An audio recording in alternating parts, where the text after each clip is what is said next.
When you go through a spiritual awakening, what you will notice is this shift in you. When I had my spiritual awakening, the first 10 to 2 weeks, I had this enormous feeling of bliss, happiness, contentness with me. And then after that, as you may know, it is followed by a dark night of the soul. And so we go into a purification phase, which is what we call a spiritual awakening. And I want to explain you how this works. Many of the things that we see outside of ourselves is actually a reflection of ourselves. So when you have a spiritual awakening, what it basically is an explosion, an eruption of energy deep inside of you.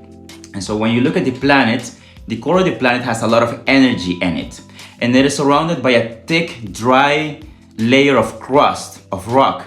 And through this, the energy outside bursts out. That is exactly what a spiritual awakening is too. Your soul is trapped in a body and conditionings from, traumas inherited from your ancestors or traumas inherited in your childhood. And so what a spiritual awakening is when the soul is literally yelling for it to come out free and express itself truly and honestly as it is. So after you have your spiritual awakening, you start then to melt down this crust that is holding you around. It's as if your body were covered in a thick layer of mud, and you cannot move well because this mud is preventing you from radiating who you are inside. So this thick crust of layer, what it is basically beliefs that we have inherited either from our ancestors or traumas that we have had as a child, and combine these two, they prevent the soul from expressing its real identity. An example of a belief that is inherited and causes you damage is, for example, that men are masculine when they are aggressive. That is not true. It damages not only the man who is living it, but also the people around it. Another erroneous belief that is an example of your traumas is when you encounter danger as a child. You then develop this feeling of not being safe.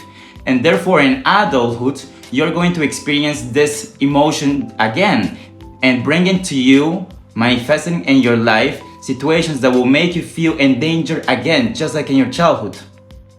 So as you progress through your spiritual journey, then this is very important to do in order to feel back the bliss that you felt in the beginning. You need to follow your bliss. Remember this mantra because this will get you closer to your real self.